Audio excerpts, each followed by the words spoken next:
कि जैसे वो ब्राउशर में हमने लिखा है, so far he has written 87 books, out of which 75 has published. Some outside the hall वहाँ रखे गए हैं, prominently in Marathi.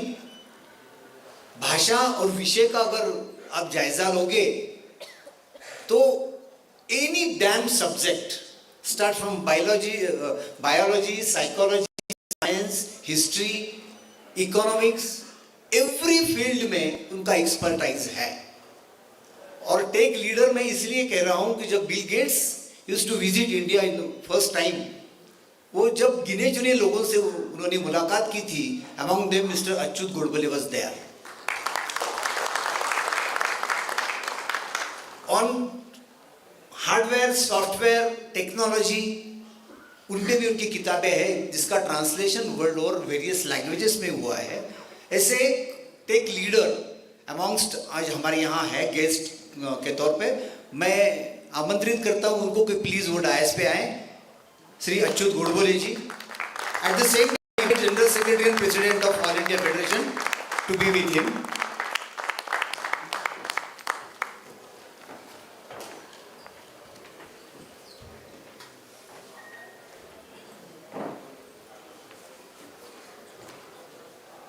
हम ये कार्यक्रम का स्वरूप इस तरह से हमने तय किया है कि first 45 minutes he will deliver his inputs.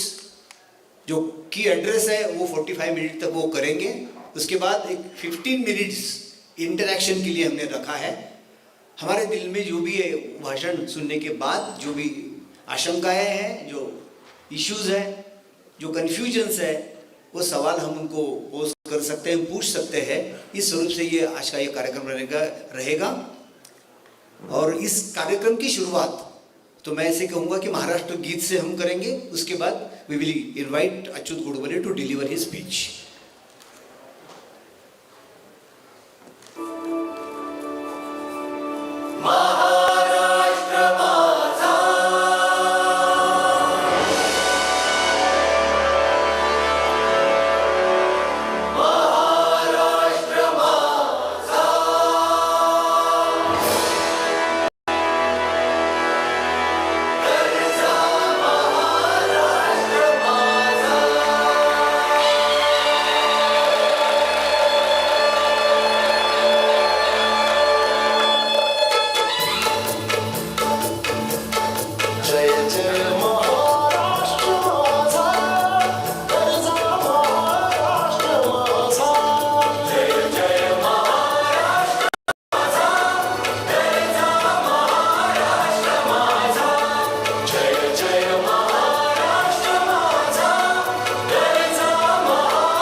की शुरुआत करने से पहले मैं जनरल सेक्रेटरी से विनती करूंगा कि वो पुष्पगुच्छ से इनका स्वागत करेंगे।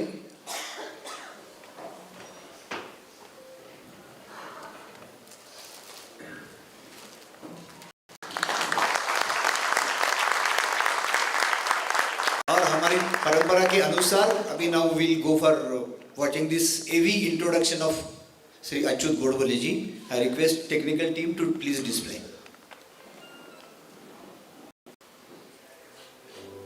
Achyut Godbole. How does a chemical engineer from IIT Mumbai become a legendary voice in literature, music and social activism? Today, we look at the extraordinary life of Achyut Godbole. After graduating from IIT in 1972, Godbole spent over 3 decades at the forefront of the global software industry. For 23 of those 32 years, he led as CEO and Managing Director of the multinational giants like Patni, Syntel and L&T Infotech, shaping the IT landscape across India, the UK and the USA. But the boardroom was only one of his many stages. Achyut Godbole is a true polymath.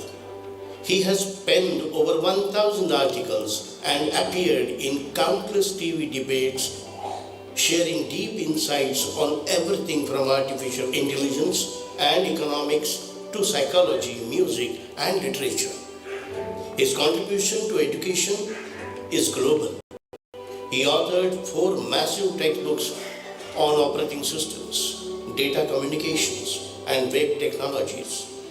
Published by Tata McGraw-Hill, these books are used by students worldwide and have even been translated into Chinese.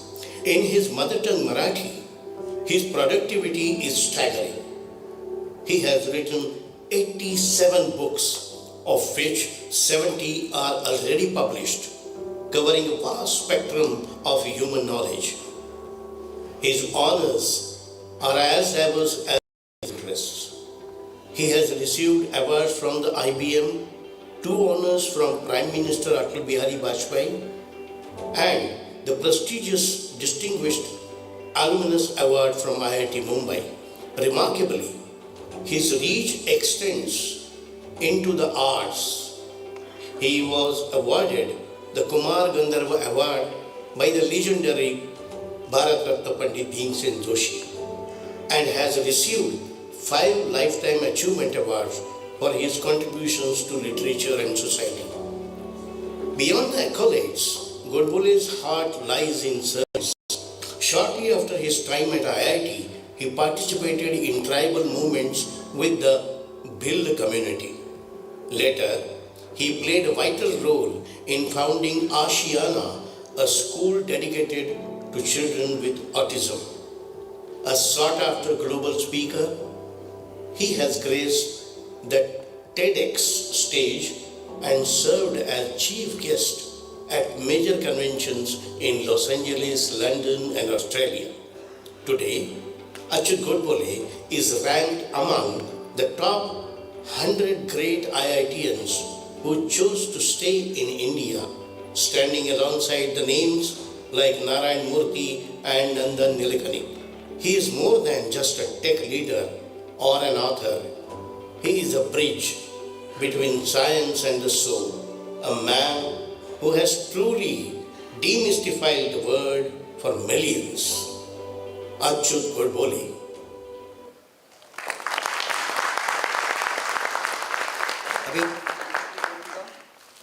Achyut Godbole से विनती करूंगा कि वो यहाँ आए और अपना इस विषय पे अपने विचार रखें। अच्युत गोडबोले जी।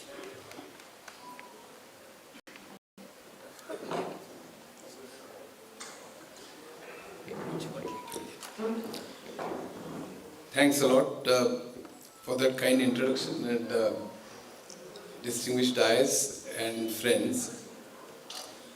First of all, I really thank you and congratulate you for choosing such an important subject and topic, which is hotly debated and discussed amongst millions of people today in the world. I think the reason is that artificial intelligence is going to change every walk of our life, and in a very, very significant way. You know, earlier people used to extrapolate what is likely to happen in the next 10 years based on what happened in the last 10 years, or 5 years, 20 years, or whatever.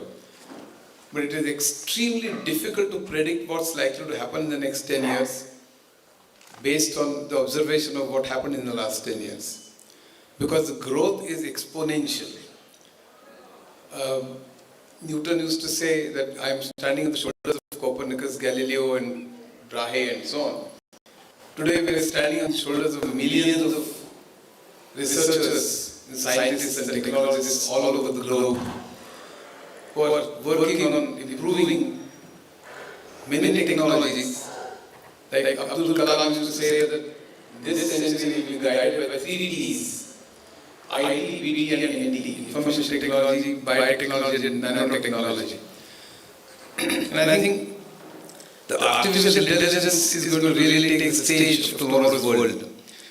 How is it going to affect all the fields? I'll give you an example of one field initially, and then I'll go and talk about what is meant by artificial intelligence. And I'll also talk to you about how machine learning works, what is deep learning, what is large language model, how does ChatGPT work, and so on and so forth. So that you will, I love demystifying any subject, as I do in almost all my books. And therefore, I'll first explain how they work and then its impact on various fields. Just before we start, let me just tell you one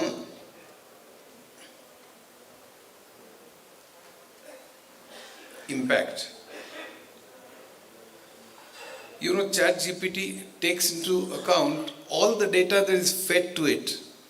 All websites, all English novels, all the literature, all the chats that we do on the Facebook or WhatsApp or whatever. Hundreds and millions and billions of those chats. In fact, several hundreds of programs, several hundreds of therapy, psychological therapy sessions and what have you. It's just about anything and everything. That is called big data, by the way. Big data is not just the volume of the data, but also various relationships between the data. But all that data is fed to ChatGPT from 2019 onwards. In 2022, the first version of ChatGPT arrived. If you ask ChatGPT to write a poem about anybody, relatively unknown, ChatGPT will still produce a poem that you are a good person, this, that, and so on. You know, I mean, just sort of put together some words and create a poetry. ChatGPT asked somebody asked ChatGPT to write a poem about me. Luckily, I have a lot of stuff on the internet about my books and about reviews of my books, several articles that I have written, several articles written on me about various people, by various people, and so on. So, and they know, ChatGPT knows that I've written books on music, I've written books on mathematics, 3 books for instance, but I never lost a single mark in mathematics from first standard to IIT. I wanted to become a wrangler, but I was pushed into IIT by some people. So basically, I've written on mathematics, I've written music, I've written on economics, psychology, and so on. I'm not telling you this to impress you, but ChatGPT knows this. Because ChatGPT actually used this and created a poem in 3 seconds. So I'll just tell you, this poetry is in Hindi.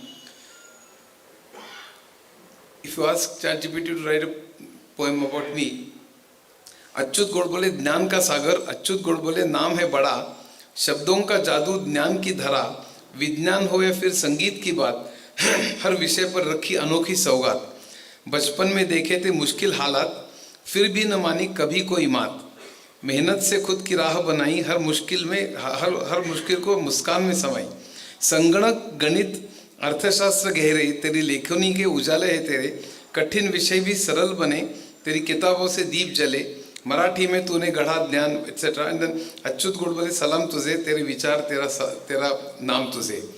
Now, the point is not how good the poetry is, how good I am. The point is how ChatGPT created this in 3 seconds.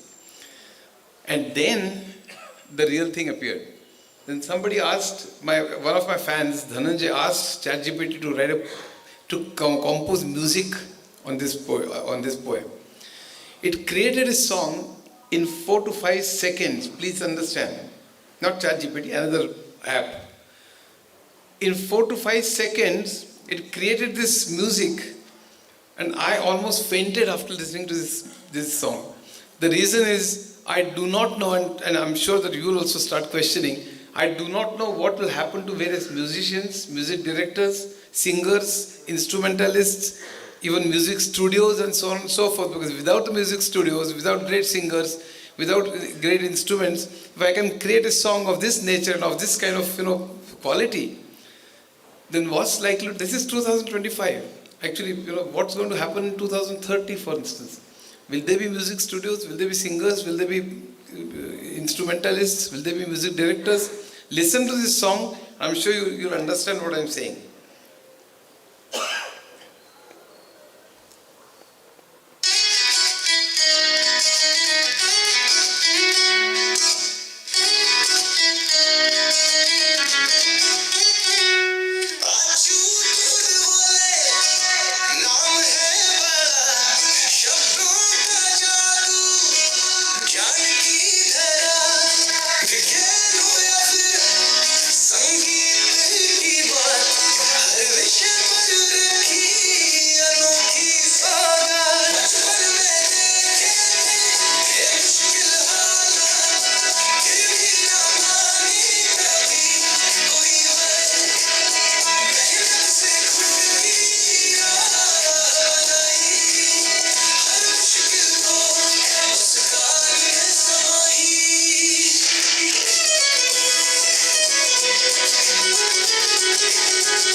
In fact, it wrote the poetry as well.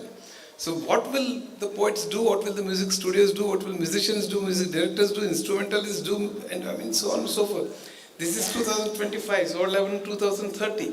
So I'll just give you an example, but this is going to change just about everything in our lives. I mean, just imagine what's likely to happen in the next 5 to 10 years. Just to give you some idea, Elon Musk has gone to say, I don't fully believe in what he's saying, but there's a lot of marketing involved in this. Elon Musk and several others have gone to say that there'll be no work left. Just about everything can be done by artificial intelligence. I don't believe that is true. I don't even believe that should happen. I believe that humans and artificial intelligence should work together. But it's likely that a lot of tasks, a lot of work that we do today can be taken away by the robots and artificial intelligence. Whether it is good or bad, I'm not passing a value judgment, but whether it is good or bad, we'll talk about it a little later. But I think that's something that is quite possible, and we must keep that in mind. Now, how did this happen? If you go back into the history, there are 4 industrial revolutions that took place. The first industrial revolution was when the steam engine came into existence, the actual industrial revolution that we talked about. That was a few centuries ago. And then Industry 2.0 was in around 1910 to 20, when mass production started. Ford Motors came into existence, and Taylorism, I'm sure you know about Taylorism, the school in management for time and motion studies and so on. And there are a lot of critiques about Taylorism as well, from the left. But Taylorism came into existence, and Ford Motors came into, so mass production, Charlie Chaplin's Modern Times, I'm sure you've seen. A lot of people started doing repetitive work. People started moving from villages to cities. The nature of work changed. Industry 3.0, but again, remember that Industry 1.0 and 2.0, in fact, after Industry 1.0, that is Industrial Revolution, many people thought that there will be unemployment. In fact, many people started breaking the machines. They were called Luddites. But later on, they realized that as many jobs were created as were lost, and therefore the Luddite movement almost ceased to exist. In Industry 2.0, the same thing happened. People started thinking that many jobs will be lost, but as many were created as they were lost. Then Industry 3.0 came. Industry 3.0 started in 1960 onwards, when computers and chips came into existence. And that spanned for many decades. 1960s decade was the decade of mainframes. 1970s was mini computers. 1980s was personal computers. 1990 was internet. 2000 to 2010, or even now today, like mobile computing. And Industry 4.0 was announced in 2013 in Hanover. So in Industry 3.0 again, from 1960 onwards, many people thought that jobs will be lost because of computerization. In fact, there was a lot of great movement against computerization in banks itself. I'm sure you know about that. I remember I have participated in such a movement in Mumbai. In Ballotpur, I have actually taken part in a morcha, in against the computerization, where actually I spent the rest of my life. But basically what I'm trying to say is, in those days, people used to think that computers are going to take away our jobs, but they didn't. Almost as many, in fact, at that time, there's a book called End of Work by Jeremy Rifkin. And at that time, people started thinking that there'll be end of work. And no work will be left for humans to do. And a lot of people started becoming restless. But again, in Industry 3.0, almost as many jobs were created as they were lost. And then came Industry 4.0. Industry 4.0 comprises 8 different technologies, artificial intelligence being the most prominent of these. And then there's a big data, then there's IoT and IIoT, Internet of Things and Industrial Internet of Things, then 5G, blockchain, cloud computing, 3D printing, and so on. So I think there are 8 technologies which actually make up Industry 4.0. Now, from 2017 onwards, Industry 5.0 also has started. And that's when the real change started happening. And I do believe that this time, the artificial intelligence, or Industry 4.0, which is a larger sort of animal than artificial intelligence. I've written books on both, and I think both are very important ones. In fact, at the age of 73, I woke up and I said, this is going to change the entire world, and this is going to affect just about everybody on the planet. And therefore, I started studying those subjects in detail and wrote books about it in very simple language that a 9th standard person can understand. But I think they're very important. They're not the books themselves, but the technologies. And this time, I do believe that as many jobs will not be created. There are 2 extremes that people are talking about. One extreme says 0% change will happen, which means that as many jobs will be created as they'll be lost. But there is another estimate which says 67% of jobs will be lost. I personally don't think that is true. I do believe, though, that 10 to 20% of jobs will be lost. But the important point is the remaining jobs which will be retained, the nature of those jobs will change. Like when ATMs came, the jobs of tailor clerks went away. When the word processor came into existence, the jobs of typists went away. You used to, I don't know, at least old people must remember typists at every nook and corner. Now they're gone with word processor. Especially with DTP, without DTP, no newspaper or no publishing can exist at all today. So the new technologies replace various other old technologies, and therefore it's very important for us to understand. For instance, CAD-CAM came and the jobs of draftsmen changed or vanished. Animation software came and jobs of hundreds of artists vanished. So likewise, 10 to 20% jobs will be lost, but the jobs of remaining people will change tremendously, substantially. One sociologist has said that every person will have to undergo the job change 6 times in one's career. But changing a job does not mean changing from Citibank to Bank of America or Infosys to TCS. Changing a job means the way you do things will undergo a change.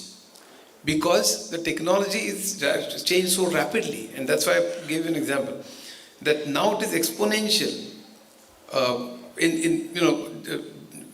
Just to give you the perspective, as Alvin Toffler says, humanity has gone through 3 major phases: agriculture, industry, and services. Even our GDP comprises these 3 things, as you know. During agricultural phase, very little, there was no change at all. The way we used to live yesterday is the same way that we live today, and we would live tomorrow. So there was hardly any change in the technology. After industrial revolution in industry, the change started taking place, and then our lives changed, and there was a progress, technological progress.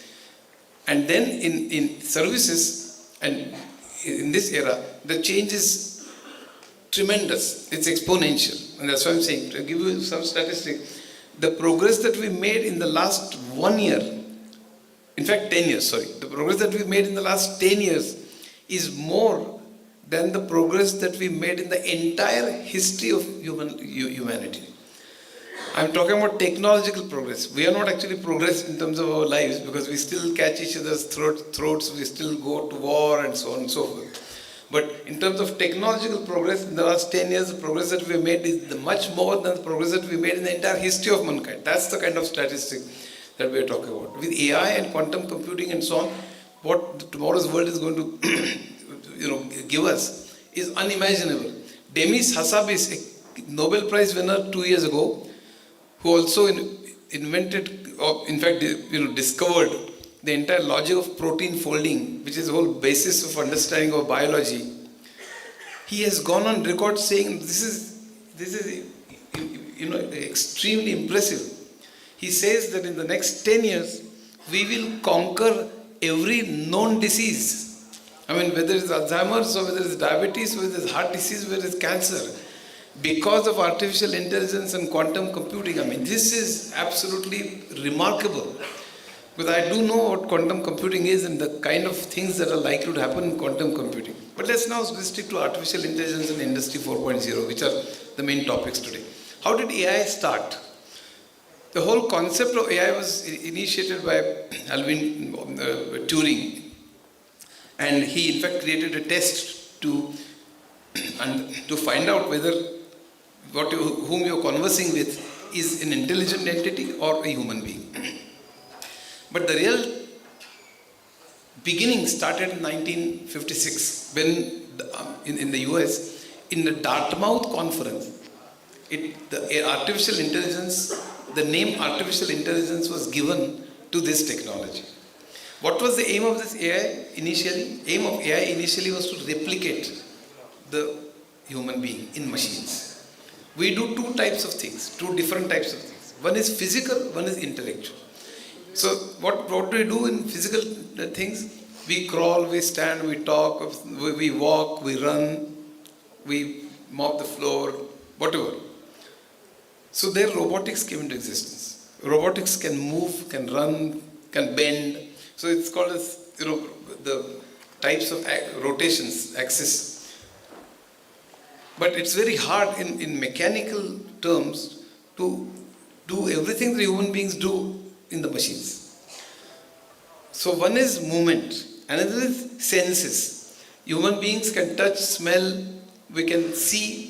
The vision is so complex. I mean, our eye is not just a camera. The signals are sent to the brain, and brain interprets it. For instance, if a child, you show that this is a cat, and after a few weeks or months, the child sees another cat sitting in different positions, a cat of different size, different color, and the child still says this is a cat. You won't know. I mean, anybody who's done computer graphics and rotation and mathematics, etc., will understand that this is a miracle. Because the child has seen a cat and maybe stored the image. Later on, he has seen different cat and different color, different positions. He has to rotate and match. I mean, it's an extremely complex algorithm which the brain performs, and immediately, instantaneously, the child says, this is a cat. This is a miracle. Can we replicate this in a machine? Very hard. I had a customer in Boston, near Boston, called Computer Vision. And I know how hard it is for a machine to have vision. Now we have made a lot of progress, by the way. But initially, robotics started progressing, but in a limited fashion. Similarly, so in the intellectual phase, so one is robotics, there is movement, the way human beings move, machines should be able to move in a similar fashion. Another way is intellectual, the way we decide, the way we think, the way we conclude. Can the machines think? Can the machines conclude? And that's when we started thinking about expert systems. Initially people thought that why can't we put all the knowledge that human beings have in the machine so that machines can understand and machines can actually give answers to our queries. How does the doctor work? If you go to the doctor and say, I have fever, the doctor says, take a red tablet. If I have body ache, then take a green tablet. Doctors don't do it like that, but I'm just giving an example. If I have body ache and fever, then take yellow tablet. I mean, things like that. I do that, and then in a week's time, I don't show any improvement, then doctor says, take an ECG or take an X-ray or whatever. Now, can we put that knowledge in the machine? So they started doing that, and those were called as expert systems. For instance, if fever, then take this tablet. If body ache, then take this tablet, and so on and so forth. And so it was like computer program. It was actually computer programs were used to put that knowledge in the machine. If fever and body ache, then do this. If no progress in 1 week, then take an X-ray, etc.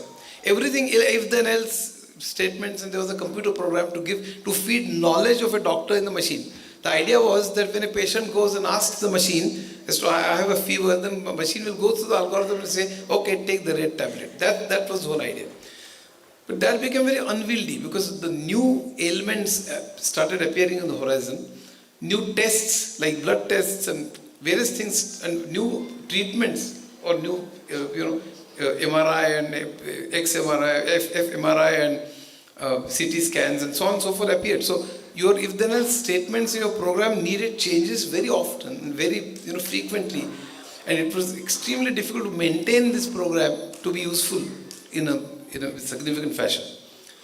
So it actually did not work very well. There were various expert systems created for doctors, psychiatrists, oil exploration experts and so on. But they did not succeed, and what happened was AI winters started taking place. Which means initially there was a huge hope, many companies arose, a lot of investment was made, people thought that machines can do everything that humans can do, and people started wondering about how we can achieve that. But after expert systems, the entire fiasco started happening, and they started wondering whether AI was just a dream or not.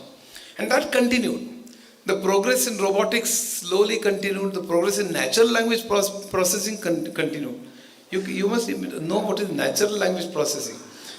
Earlier, we used to converse with the computers only in a structured language, like C, Java, etc. So it had a specific grammar. If, then, else, and comma, semicolon, each had a meaning, where the statement ends, and if that statement is not true, then what happens and what should you do, and so on. So the programs are interpreted. It was compiled into what we now call as machine language, which is zeros and ones. But it's not just zeros and ones. It is actually transferred into machine understandable instructions, and then it is executed. So the point is, how does natural language work? They were structured languages, but now to a mobile, which is also a computer, you can say, I'm in Pune, and I'm near Symbiosis or BMCC Road, and I want to go to a Chinese restaurant. It will find out through Google Maps where I am. First of all, my vocal instructions will be translated into textual instructions. Then there will be search, and there will be various apps will be used to find out where I am, and also find out where the nearest Chinese restaurant is, and then it will tell me in voice back again that maybe this is the restaurant that you should go into. And if I say, no, I don't want a very expensive restaurant, I want very medium priced restaurant, and only vegetarian restaurant, it'll find out which one is nearest and which is medium price, etc. So all that can be done by conversation with the mobile now today is using voice and using natural language. I don't give any rules of grammar. So natural language, how does it compile into machine language so that a computer within the mobile actually executes it? This is a wonder. This can happen only because of AI and so on. But that started taking place a little bit in 1970s, 80s, 90s, etc. But still, AI was not progressing very fast. Then came the whole idea of translation in Canada. Canada was ruled by French and British both, so there were hundreds and thousands of documents in French and British, and they had to in English, and they had to be translated from French to English and English to French, and hundreds of people were employed doing that. Then the question came, can we automatically, can machines translate? And they started thinking again in the symbolic or top-down approach. Expert systems are built on top-down approach.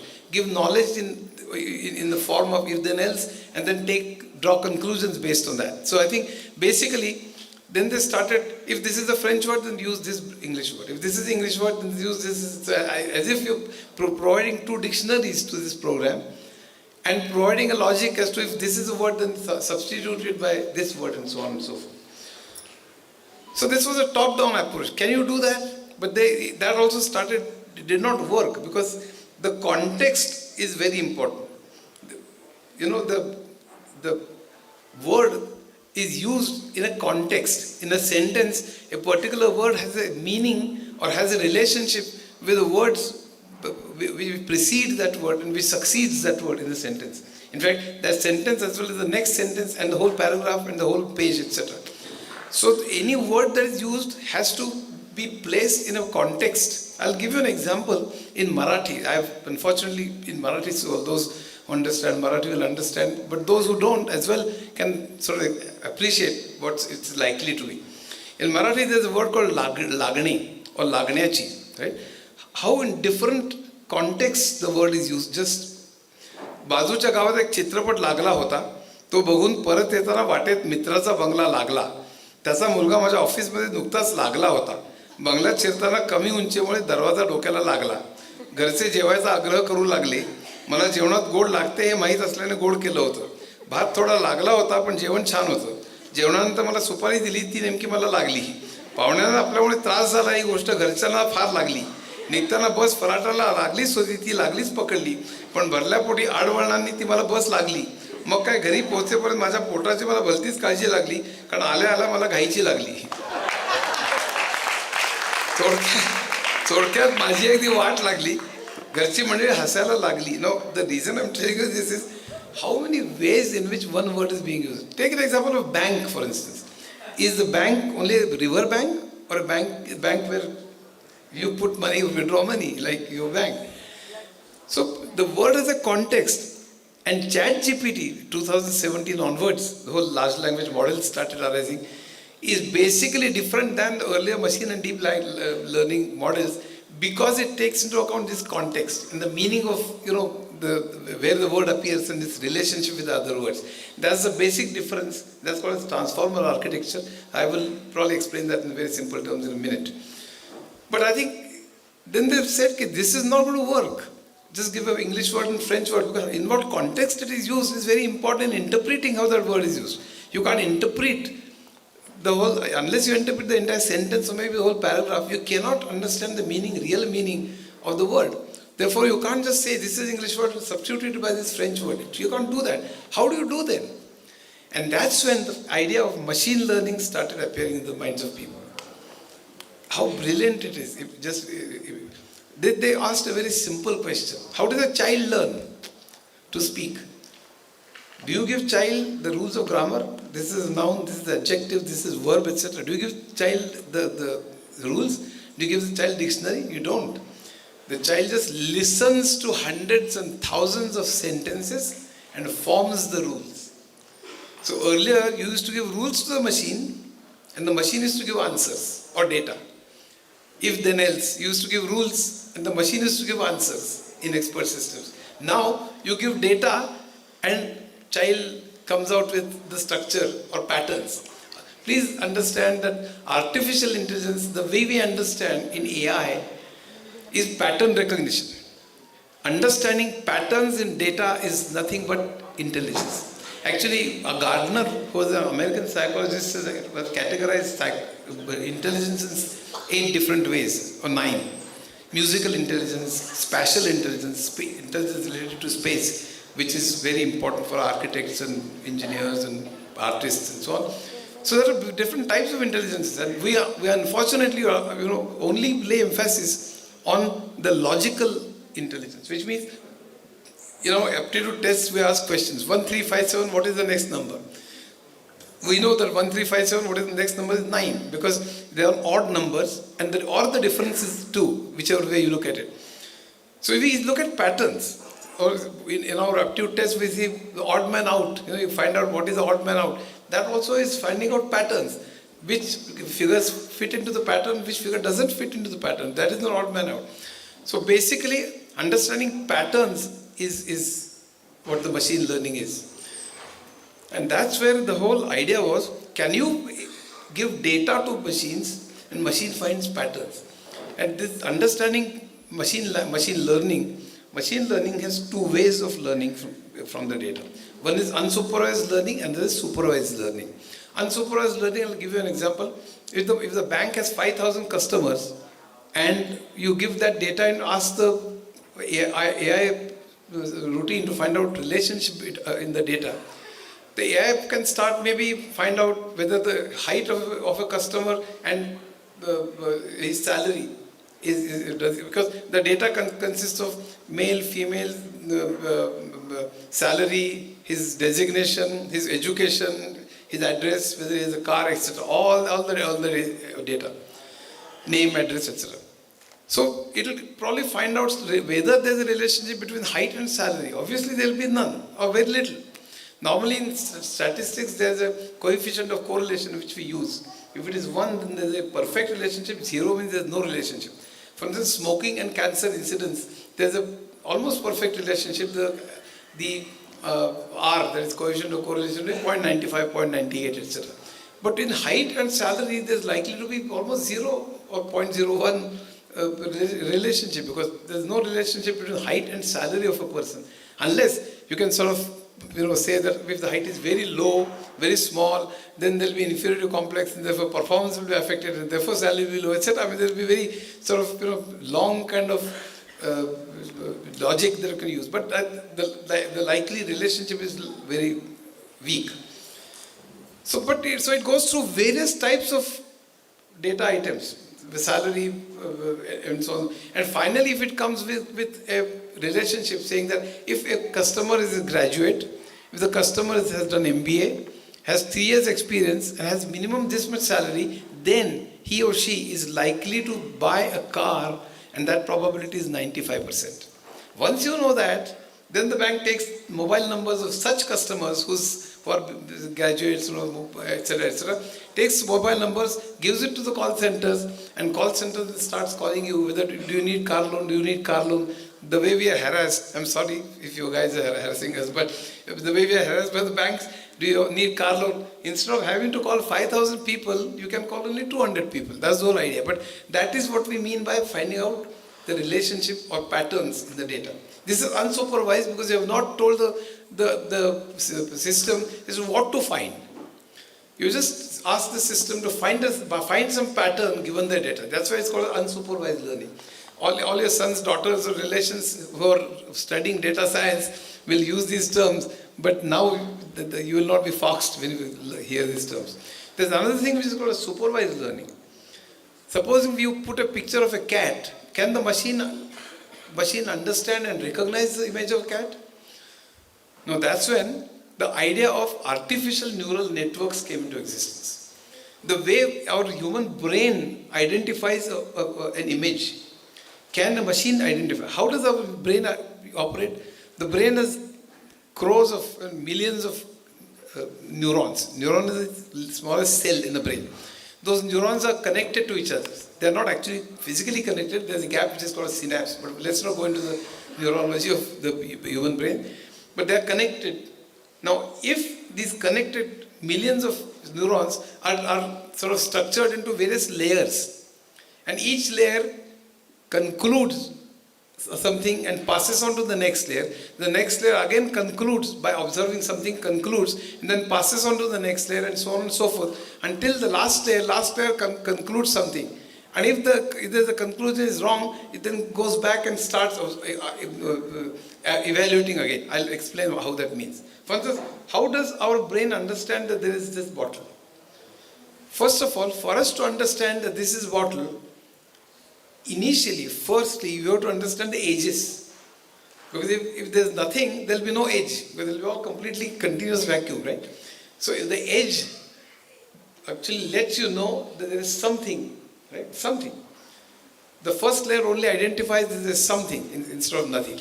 The second layer maybe identifies whether it is animate or inanimate, living or non-living, whether it is moving, whether it is flying. Then it will understand whether it is a bird or not.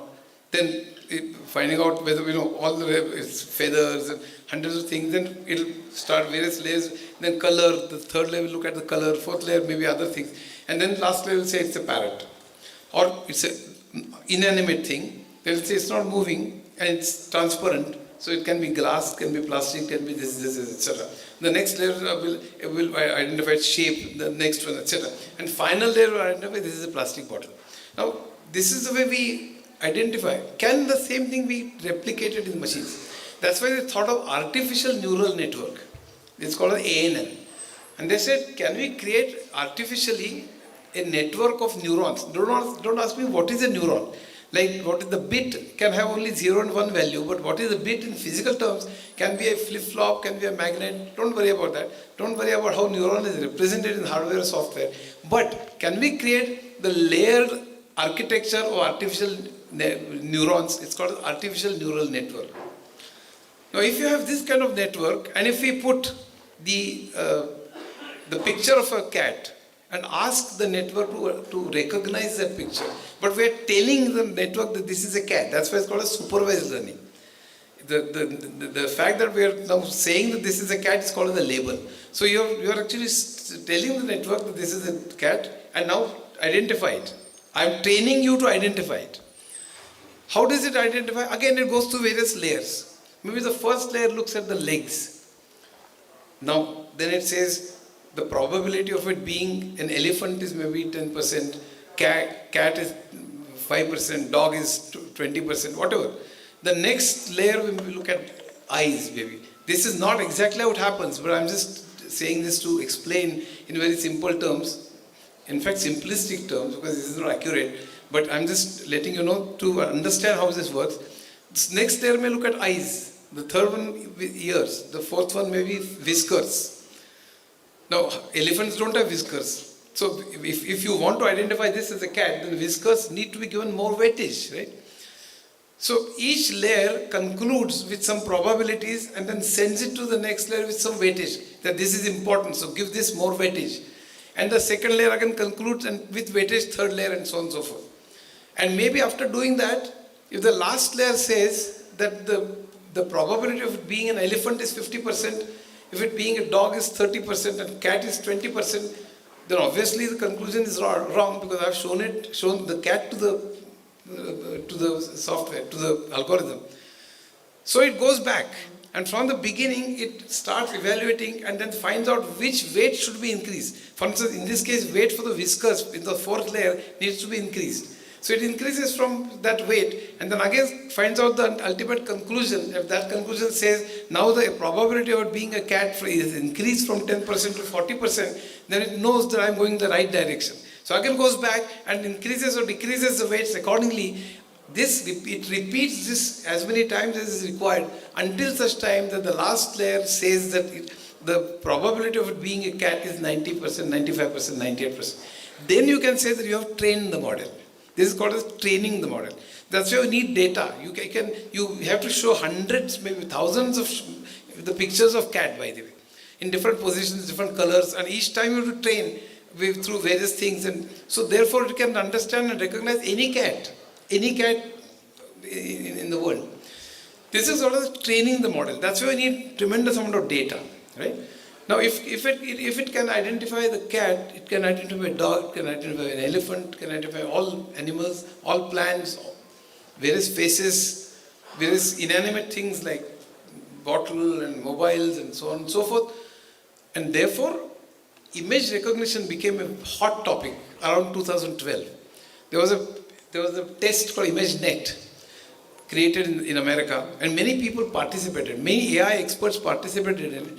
Finally, a team of Jeffrey Hinton and Fei-Fei Li actually won that test of ImageNet.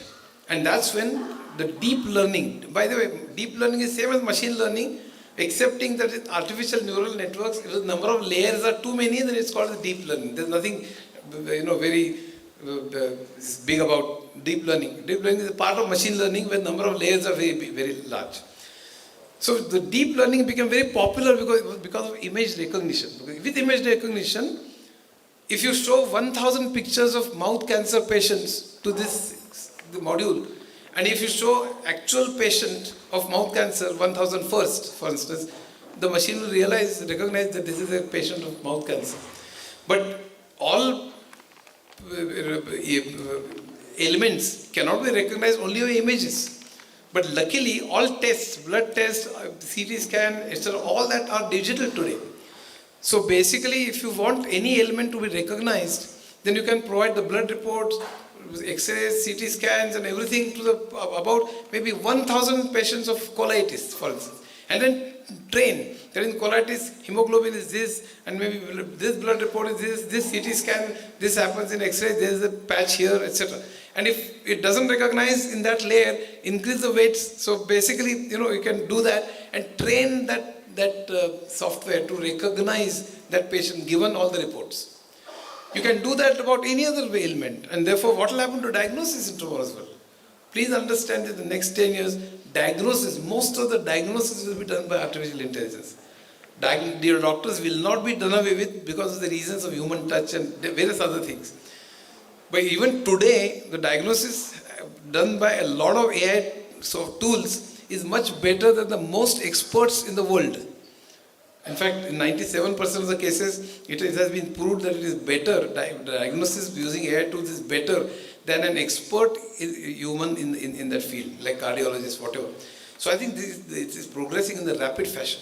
So then the entire revolution, driverless cars. Driverless car has to understand the stone in front, maybe the signal, maybe the pole, maybe the police, maybe, whatever. Maybe the lanes. It understands because of image recognition. Without image recognition and deep learning, driverless cars are not possible. So it started really showing up in all applications. In security, for instance. All CCTV camera, if there's a whole database of all criminals, and that database is fed to all the CCTV cameras at all signals. At signals, there are various people, bicycles, scooters, and motor cars, and so on and so forth, standing. It'll take pictures of all these, match with the whole database, and find out whether there's a criminal in them, and then send the message to all the nearby CCTV, nearby signals and police stations, saying that this is a person with blue shirt and having done this crimes, and is actually riding this kind of motorcycle with this number. And then he'll be arrested immediately. So even if you give a photograph while booking your air ticket or hotel, you don't need a photograph. You can just directly enter your airplane or directly enter your hotel. There's no check-in required. Directly, as you appear in front of your hotel room, the camera will take your picture, match it with the picture that you were given at the time of booking. If it matches, then the door will automatically open. So there are hundreds of applications. It became extremely popular. And that's when AI started taking a huge amount of becoming very popular. But the real bomb came in 2007. How many minutes do I have? 15? Okay.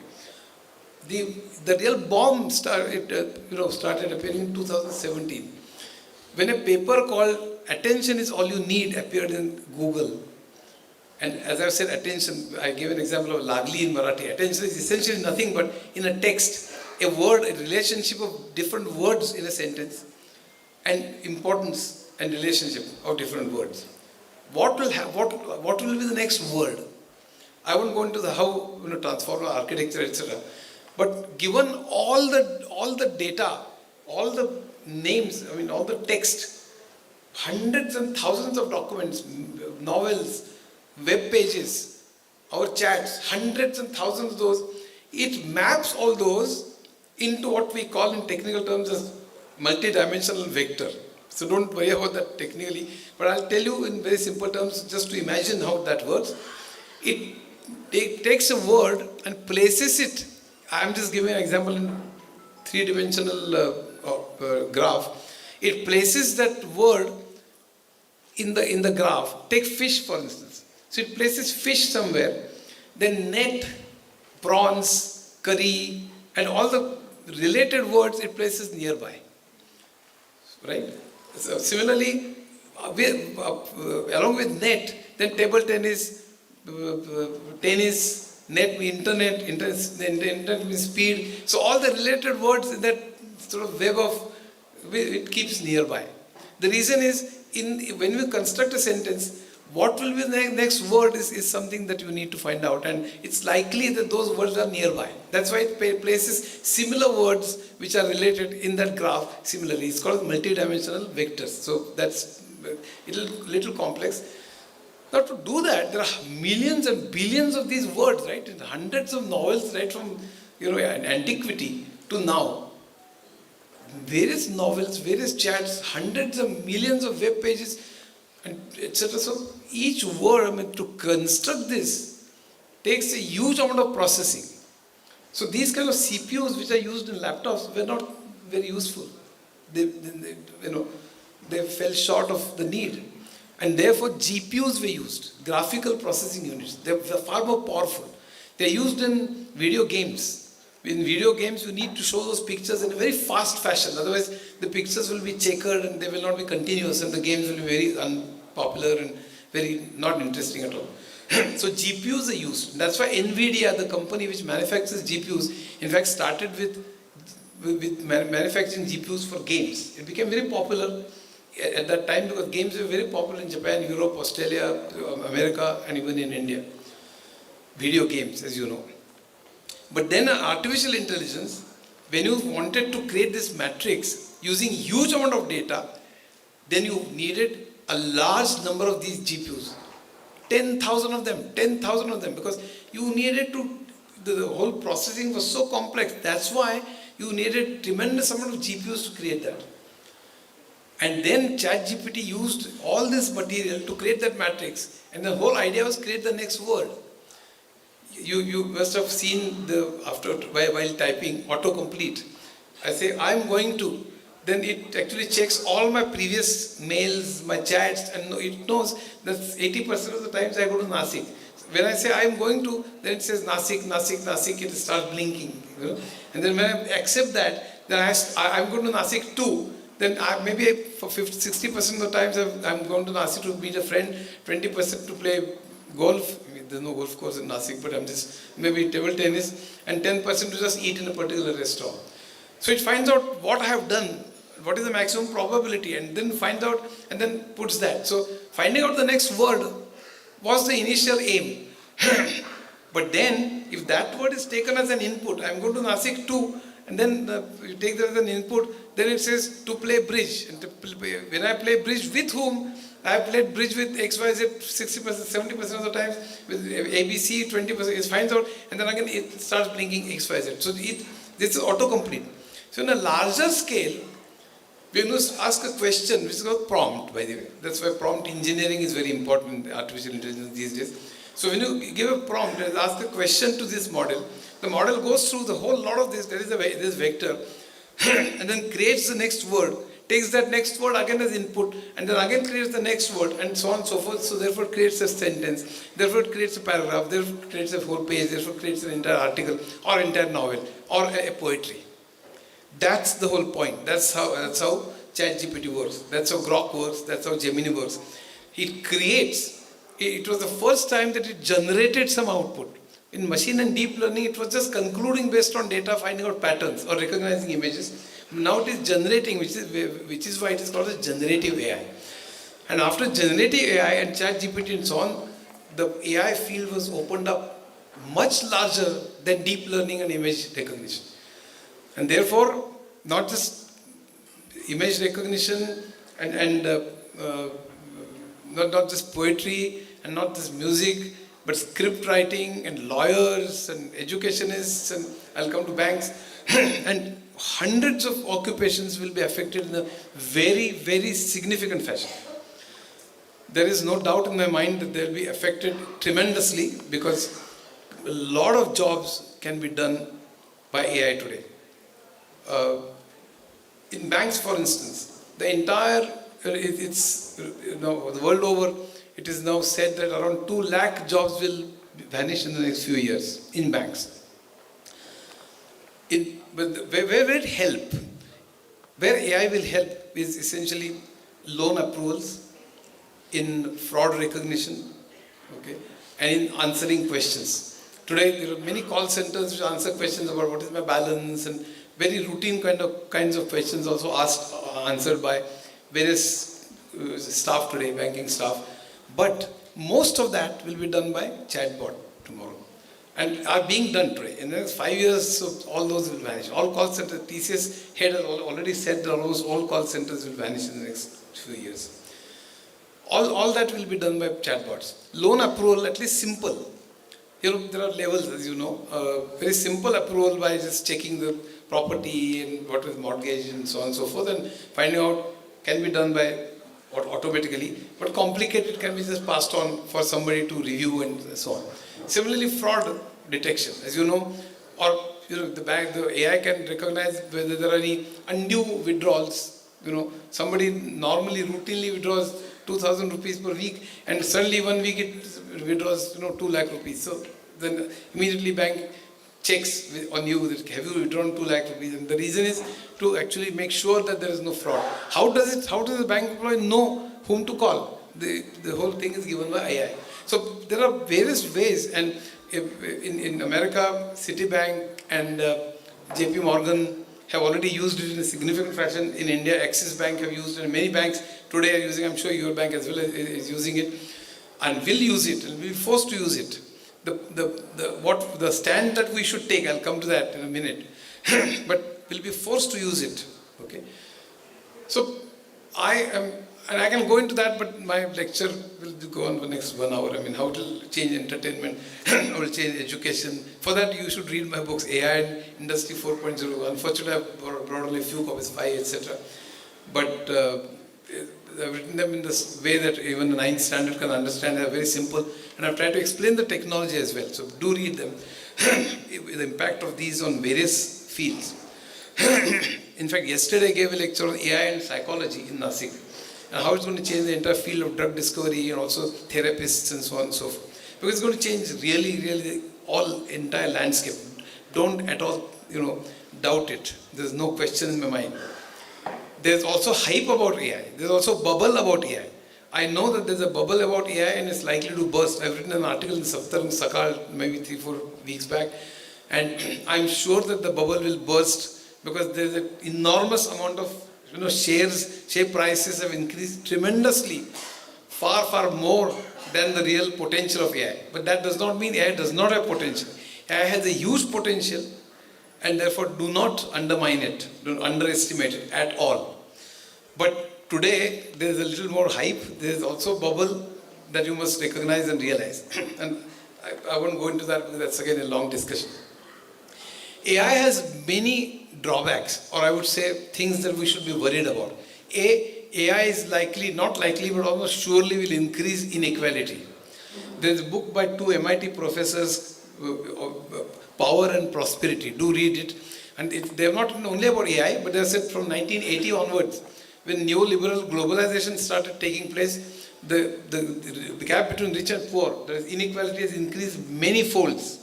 The reason is not technology, but the reason is the way we use technology, and the way rich people have gobbled up. Rich people have actually got all the benefits of this technology, and the trickle down has not happened.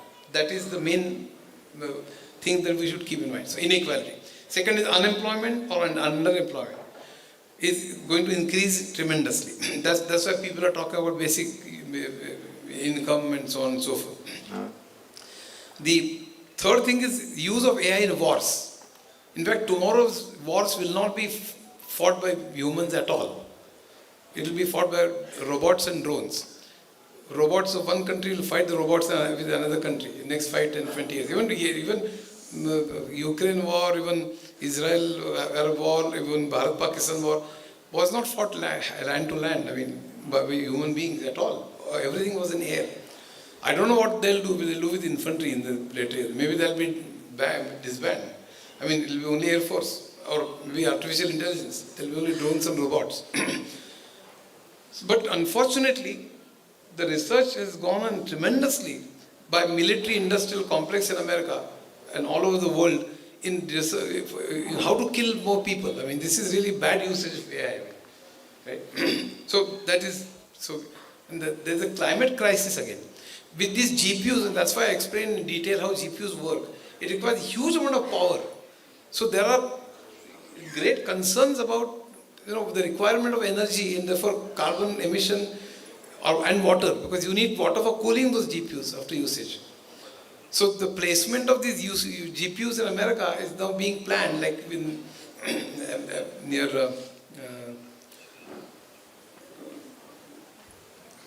which state is this? Where the various states in America where there is water and where the nuclear plants can be constructed and so on and so forth. And in order to avoid this, Elon Musk is thinking about all these data centers in the space of all the places. The space itself, where the sun will provide the energy, and that will be used for data centers, and some of that energy also can be transmitted back to India and the world to be used in various places. I mean, that's the imagine of Elon Musk. I mean, that's why he's Elon Musk. I mean, probably he can create that as well. But climate crisis, the shortage of water and increased use of energy is one of the greatest concerns. Last but not the least, bad usage in fake news, fake videos, and so on and so forth. I mean, you can fool anybody, the cyber security threats, and so on. I can go on, the list is very large. So AI is not just goody. I mean, there are a lot of things that we should be worried about and we should be careful about. But AI is useful. AI will reduce work, AI will reduce drudgery. But that will but it will cause loss of jobs. What should we do? So my suggestion is not to oppose AI the way we used to oppose computerization. All unions in those days opposed computerization and then later on realized that it is like Luddite movement, it is absolutely not very useful because it is certainly going to take over. But our demand, I think, should be to reduce the working hours. You should not remove people from work. Reduce the working hours. So basically even to many workers' unions, I keep telling that today we have technology enough to feed all the population of the world with 3 days work. Lord Keynes, as great an economist as Lord Keynes has said in the 1950s, that a work week of 3.5 days is enough. At that time, I mean, now of course much more. I mean, 3 days work is absolutely enough. But we work 6 days a week. Many people in IT, the people who work 11 o'clock conference calls and this, that, and so on, because of our consumerism, because of our lifestyle, because we chase money, prestige, and cars and bungalows and so on, the kind of things that we are forced to or made to go after because of TV and advertisements and so on. So I think it is not because of technology, it is because of a lifestyle, because of socio-economic structure, what I call as neoliberal capitalism and consumerism, that we are forced to do this. But if we don't fall prey to this, a 3-day work week is sufficient for us. Or maybe, if you don't want to, don't sack people. But we all, even technologists like us, must sort of put forward a demand that you reduce the working week so that people can spend time more meaningfully with their family, friends, and maybe spend time to play and enjoy music and so on, for which they have no time today. So this is the picture that I see, because if you oppose it, in especially today's capitalist world, it will just not work.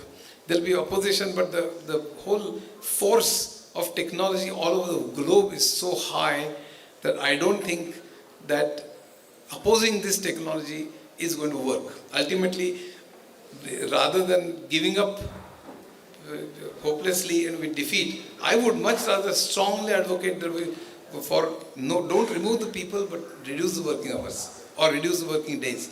And that's something that we should really put forward in a very strong fashion. This is what I think. Well, I can just go on for another 2 hours. As you know, you must have found out that I like talking and talk to people as good listeners as you. But I think if there are any questions, I would like to take any. But I would be happy to answer any question. Do we have any time for question and answers? Okay. So 2-3 questions? Yeah. Okay. Thanks.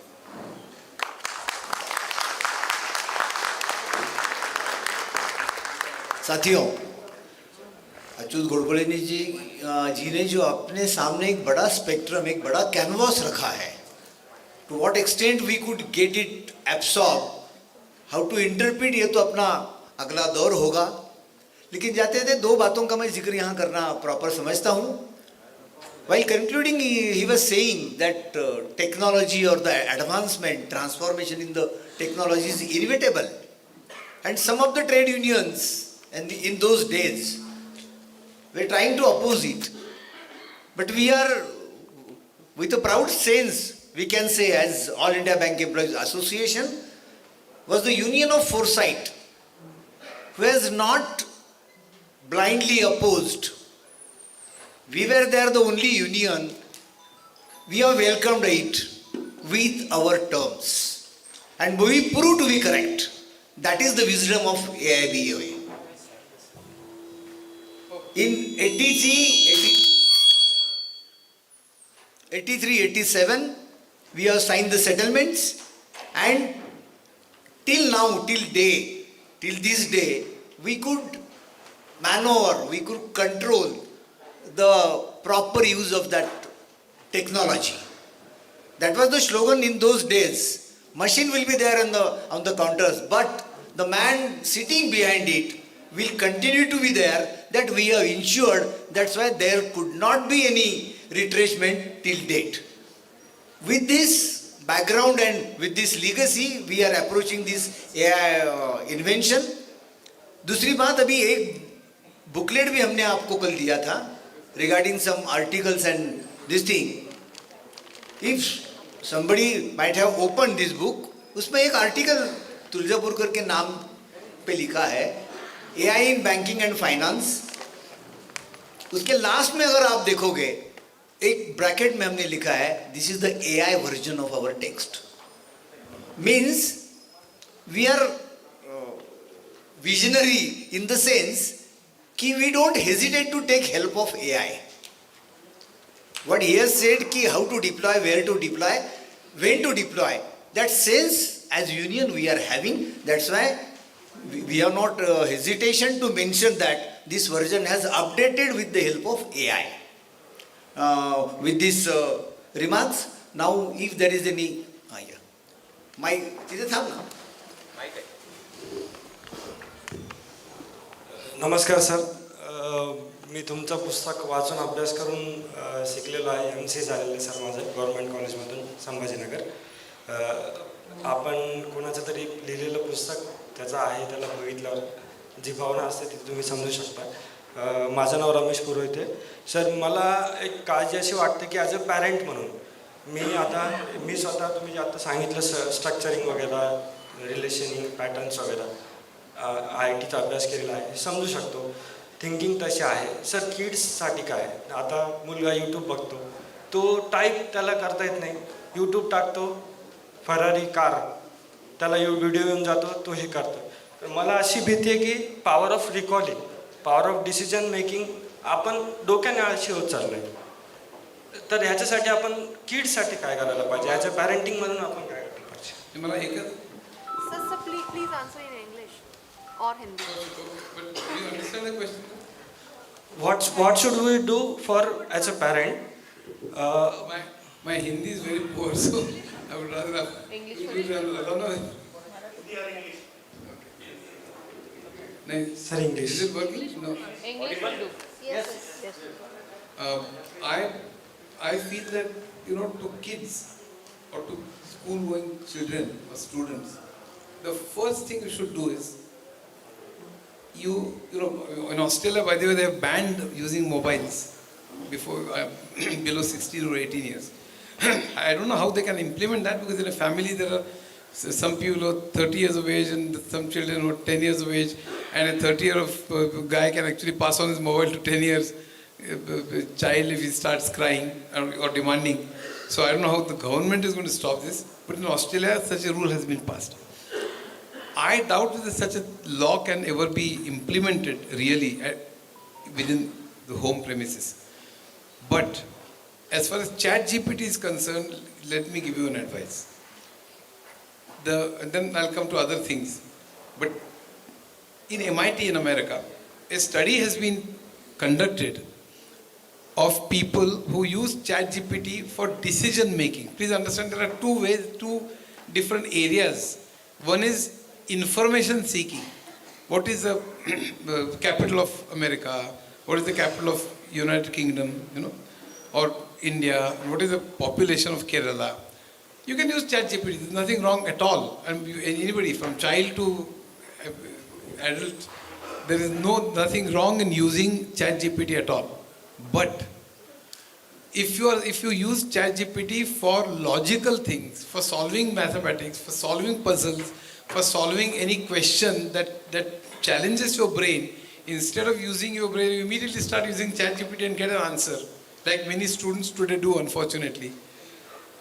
That is extremely wrong, and you should not do it. They conducted a study of people who use ChatGPT for such things and people who don't use ChatGPT for such things for many months, and they actually took EEGs and brain scans, and they found out, and those photographs are published, by the way, in MIT US, that people who use ChatGPT for logical things or concluding, their brains are poorly developed for those tasks, and therefore those people will fail in their future careers.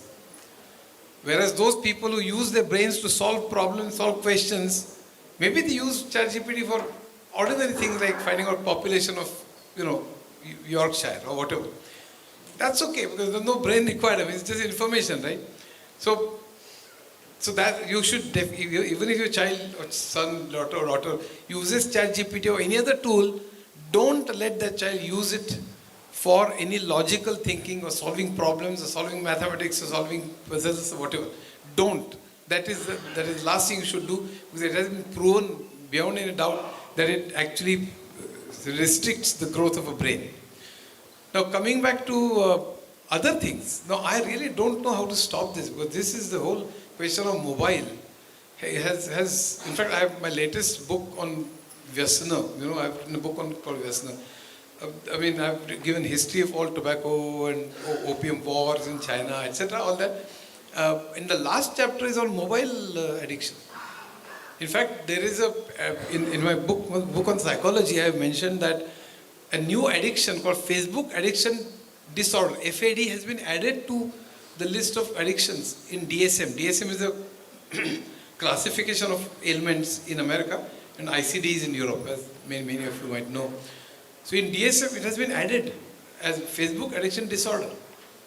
Like if you take away a mobile or laptop from a person, the person shows withdrawal symptoms. He starts moving up and down, becomes angry. The way a person having drinks, you force him to stop drinks, he or she will behave in the same fashion. This guy starts behaving, becomes violent and so on.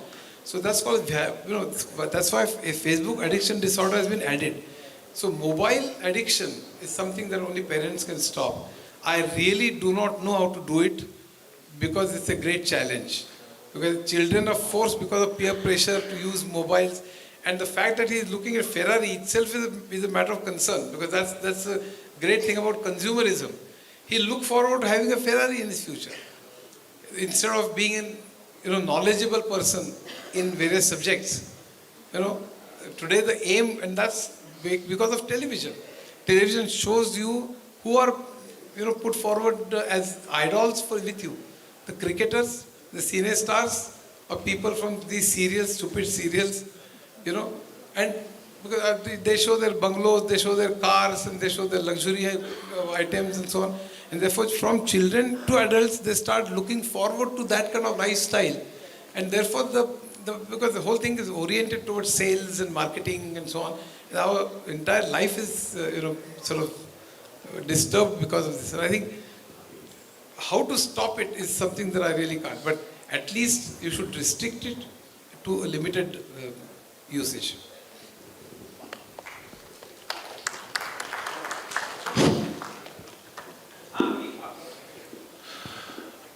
Thank you.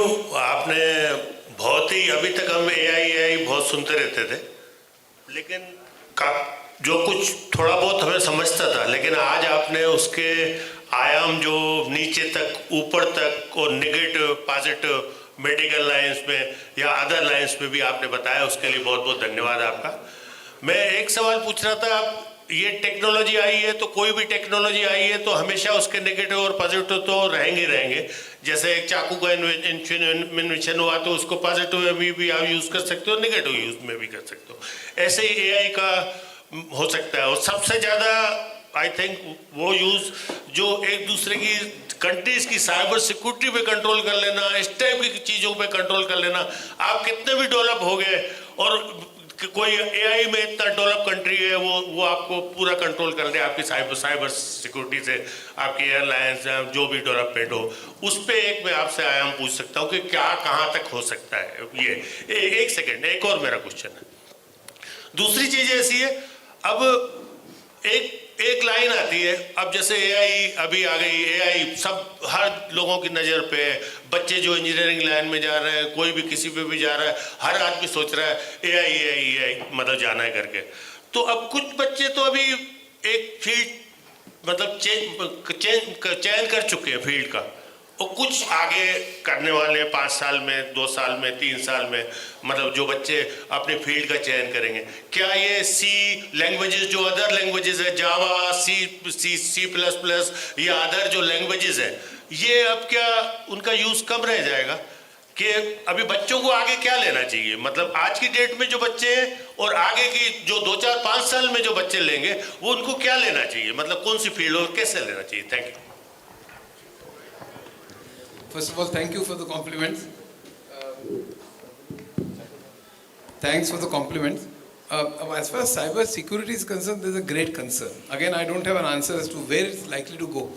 I don't know if she has brought it. I've written a recently a book on cyber security, and I explained again in very simple terms how it works and the pluses and minuses and various dangers of our cyber security. Small but interesting book. I don't know whether it is available. Please grab it.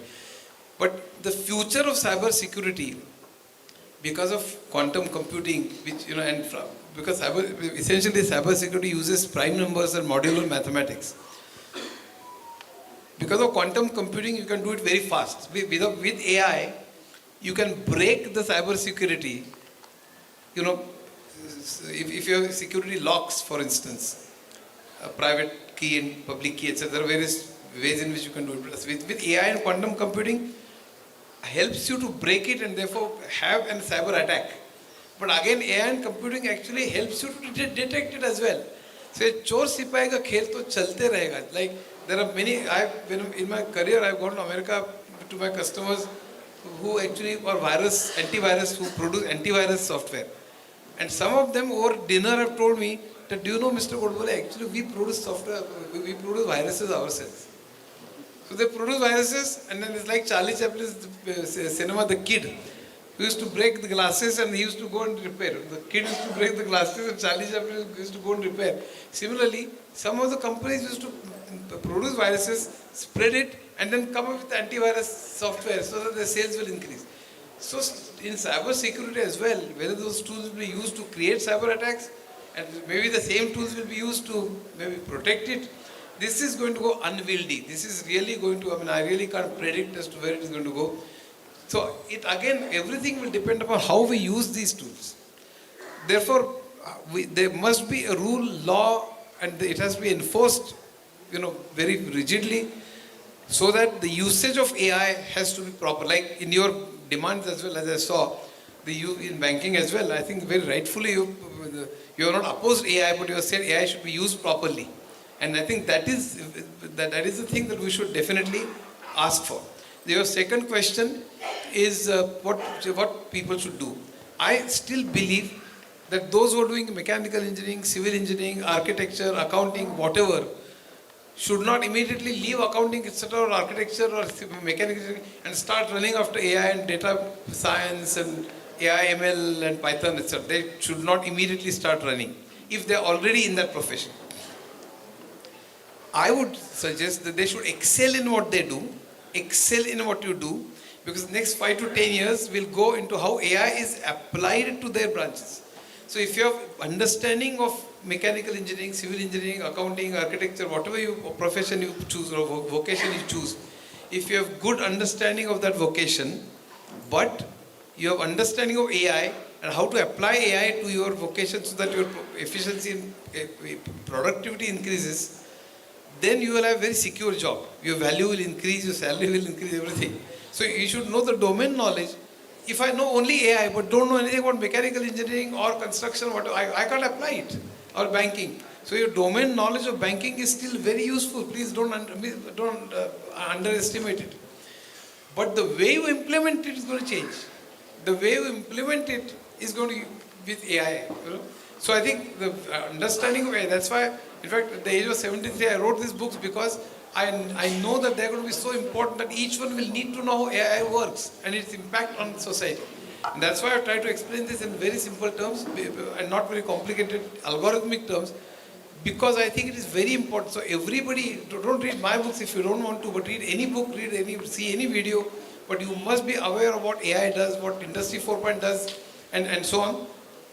Aware of its limitations, aware of its possibilities, and how to implement it in your... So you should not unnecessarily start running. But I must also tell you that if you are choosing the career, and if you have a choice for the next 5 to 10 years, if you choose AI or data science, you are likely to have a better career. That also is true. I mean, I don't want to unnecessarily mess up, give you false impression. And that's why people are running towards AI, etc. But there'll be crowd, again supply demand will work, and I don't know how it will sort of pan out. But today, at least for the next 5 to 10 years, the demand for AI and data science, etc. will continue to increase. The other languages, by the way, will still be used. Python or R are used for AI in certain sense. But there are various other languages which are also used to create various other softwares. So they will not be lost. Hello नमस्ते sir माझं नाव शुभम माने from Kolhapur जसं तुम्ही मगाशी machine लर्निंगमध्ये सांगितलं की अनसुपरवायझरी सेक्शनमध्ये ए आय pattern follow करते की मला तसा अनुभव आला ॲक्च्युली की गुगलवर कोणताही प्रोडक्ट सर्च केला तर त्याचेच ॲड मला यायला चालू होतात म्हणजे मोस्टली माझे पॅटर्न फॉलो करून ते माझी लाईफ कंट्रोल म्हणजे मला विचारायचा प्रश्न असा होता की माझी स्पेंडिंग पण ज्या टाईमला मी स्पेंडिंग जास्त करतो त्यावेळी ते ॲड येणे तर ती माझी प्रायव्हसी ब्रीच करून टेक जायंट्सना जास्त फायदा होतोय का याचा कारण मोस्टली कॉमनली आपण हा ए आयचा एवढा यूज करत नाही पर्सनली तो तर माझा प्रश्न असा आहे की हा ए आयचा जास्त यूज टेक जायंट्सना किंवा मोठ्या कंपन्यांना होतोय का प्लस एवढी आपला जर डेटा त्यांच्याकडे असेल तर तो जर डेटा लीक व्हायचा पण धोका आहे का म्हणजे त्याचा यूज चुकीच्या यूजसाठी लीक होण्यापेक्षा डेटा त्यामुळे विषमता खूप वाढणार आहे आत्ता या क्षणाला it's going to impact it is going to help the big giants which are called magnificent seven by the way OpenAI and Google and Amazon and Facebook which is called Meta these days it's going to help these guys much more than the common person so we all must fight for equality fight for reducing inequality definitely your second question is आपला तुम्हाला तीच advertisement दाखवली जाते plus privacy जाते वेगळ्या कारणांमुळे आणि प्रायव्हसीवरती गदा आहेच पण नॉट बिकॉज ऑफ दिस ॲडव्हर्टिजमेंटचा शो कारण ॲडव्हर्टिजमेंट तुम्हाला ते ल्युअर करण्याकरता आहेत it's up to you to actually buy that car or not I mean तुम्ही आता तर तुम्हाला गुगलचं वापरायची गरज नाही तुम्ही बोलताना समजा मी काहीतरी पिझ्झाचा उल्लेख केला तर पिझ्झाच्या जाहिराती यायला लागतात मला म्हणजे इतकं भयंकर झालेलं आहे काय त्याला पण त्यात प्रायव्हसी गेलेलं नाही आहे तुम्हाला जाहिरात तुम्ही पिझ्झा घ्यायचा की नाही तुम्ही ठरवा अजूनही पण तुमचा डेटा हा वापरला जाऊ शकतो हे मात्र खरं आहे पण त्याच्याकडे आपलं वेगळं डिस्कशन करावं लागेल तो जो काय Sir, one question, sir. Just now you said that there will be use of this particular AI in banking for decision making in loan proposals. Now you also said that it can be misused. Now whether unethical decisions can be taken by AI based upon the information available in the web and whether it can be stopped. All I'm saying is, see, it can actually check your credit score, for instance. How does it apply? I don't need to tell you how loans are approved, 100 times more than I do. But I think the point is that it will check its property, what is mortgage, what is etc. It will check whether that exists, its value and so on. It check your credit worthiness, the loans that you have taken prior to your application, whether you repaid them in time and things like that. So I think those routine things can be done by software or AI. I don't think human beings are necessary for this. What you can do is put a check and balance that if AI says that give a loan, you can say, you can And now there is, in AI, there is explainable AI. If AI takes a decision, there is a branch which is called explainable AI, which asks, you can ask AI, please explain me why you have taken this decision. If AI takes a decision of approving that loan, you can ask AI, please tell me why you have approved this loan. Then it can tell you that I found out that in the last 4 cases he has repaid the loan in time, and etc., all that. So you can verify that and then maybe agree with what AI has done, or maybe you can keep the things in your hands and maybe disapprove because you know something which has not been fed to AI, but you know personally about that customer, and then you can disapprove it. So I think the best strategy is maybe to keep final decision with you, but ask AI to do the basic spade work, so that the basic rudimentary, drudgery and boring work can be done by AI, but the final approval can be done by you. That's the best way to do it. But if they're very small loans, you can have your sort of judgment. If there's very small loans, you can ask AI to do it regularly, almost automatically. So I think the judgment is yours. Thank you. Sir, one more please. Last. Yeah, please. हम जब कभी पंडित भीमसेन जी को सुनते थे या किशोरी अमोनकर जी को सुनते थे, You touched my very weak points. तो उनकी सालों की मेहनत का निचोड़ उनके परफॉर्मेंस में हमें दिखता था, जिससे हमारे इमोशंस को ज़्यादा मतलब झंझोड़ दिया जाता था. तो क्या एआई ऐसे क्रिएटिव आर्टिस्ट के लिए कोई धोखा पेश करता है या नहीं, या इंसानी जज्बातों से खेलने के लिए इस टूल का इस्तेमाल हो सकता है या नहीं? Thank you. हो सकता है, लेकिन as far as classical music is concerned, it will probably take a long time for AI to replicate what classical musicians do. But for songs, as I've told you, see, ultimately AI looks at the patterns and learns. So if you give AI 100 songs of Shankar Jaikishan and then give maybe a poem and say, ask AI to give to create a song based on how Shankar Jaikishan would have given music to that song. So it knows what instruments he uses or she uses. Shankar Jaikishan used to use Pahadi and Shivaranjani and Bhairavi quite often, for instance. So he knows that, or the AI knows, and maybe he'll construct the music in those fashions. You show AI 100 paintings of Van Gogh, for instance, and then give the subject, there's a hut, there's a river, there's a moon, and then draw a picture like Van Gogh. It uses similar colors like sunflower and so on, and then draw that picture. So it learns from patterns and does it. If you give 100 variations of Rag Vibhas by Kishori Amonkar, Narahara, whatever different, it will learn, and it can, not now, but in 10, 20 years, it can learn and maybe produce similar variations. So I think, I know AI can do a lot of things that it's not doing today. But whether it will probably reach that stage or not, I can't say. But repetitive or imitation jobs it can do, like creating these songs, creating pictures. Today also you give any subject, forget over Van Gogh, just say there's a river, there's a tree, and there's a green field, for instance, and draw a picture. It draws a picture, as you know. So there are a lot of things that a painting in America won a prize of few $1 million, by the way, and all artists had sort of gathered there, and various prizes were announced, and each artist used to come forward and take this prize. And when this name was announced, nobody came forward, and they realized that it was drawn by AI. So, you never know. Thank you very much. बस जाते जाते मैं आपको बात सुनाऊंगा. अपने Malegaon zone में एक जोनल मैनेजर ने किसी एक ब्रांच मैनेजर को शोकॉज नोटिस दी थी. उस शोकॉज नोटिस को वो मैनेजर ने जवाब दिया. तब जोनल मैनेजर चकाचौंध हो गया, इतना ये मैनेजर होशियार कैसे हुआ, इसका गॉडफादर कौन है. बाद में पता चला कि वो जो जवाब था वो एआई जनरेटेड जवाब था. तो आने वाले दिनों में आप भी ये एक्सपेरिमेंट कर सकते हैं. आपकी जगह पे किसी ब्रांच मैनेजर ने या जोनल मैनेजर ने आपको जवाब दिया, तो जो एक ड्राफ्ट लिखोगे उसमें लिखो कि अपडेटेड वर्जन चाहिए, एडिट करके भेजो. फिर एडिट करने के बाद वो पूछता है कि सामने वाले को पीटना है या सीधा जवाब देना है. वो आप पीटने की बात करोगे तो वो वैसा जवाब लिख के देगा। लेकिन हमें डर है कि शायद फिर अगली कॉन्फ्रेंस पे हमको प्रेसिडेंट जनरल सेक्रेटरी को ही नहीं रखना पड़ेगा, आप लोग एआई जनरेटेड ही सभी कुछ यूज करोगे। लीव अपार्ट,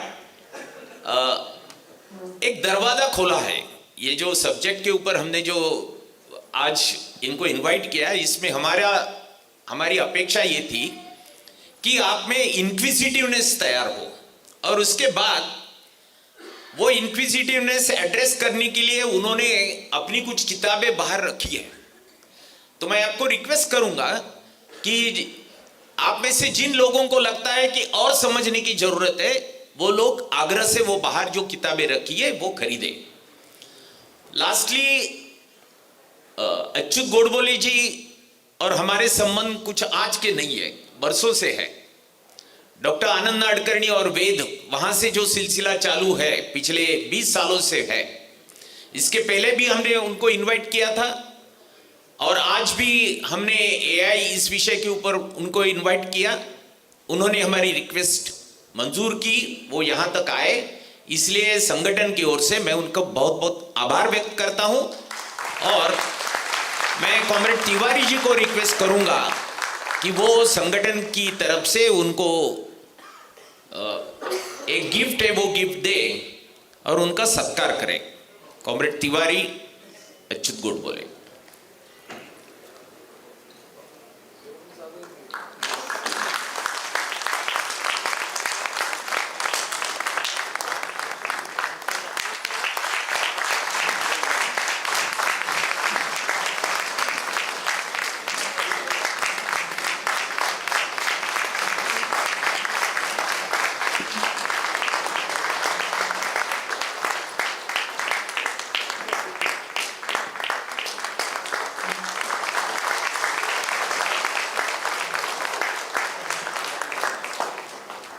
कॉमरेड्स, इसी के साथ अपना ये जो पहला इंफॉर्मेशन सेशन है वो यहीं पर खत्म होता है। अभी एक आधा घंटे का ब्रेक है, टी ब्रेक। इस दरमियान वुमेन काउंसिल की मीटिंग अपस्टेयर्स होगी। वैसे तो हमको सुबह मीटिंग लेनी थी, लेकिन अपनी कई महिलाएं शनिवार वाड़ा या दगड़ू शेठ के पास गई थी आशीर्वाद मांगने के लिए। तो उम्मीद रखते हैं कि वो आशीर्वाद मिला है उनको, लेकिन वो आशीर्वाद का इमीडिएट असर ये है कि अभी आपको चाय नहीं मिलेगा, पहले मीटिंग करनी पड़ेगी।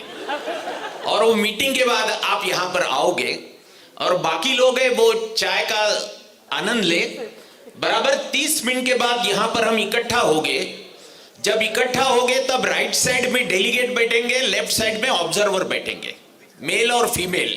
Right side delegate, left side observers. और हर एक के गले में वो डेलीगेट का जो भी दिया है वो रहना चाहिए, क्योंकि हमको अटेंडेंस भी मार्क करना है। Thank you very much.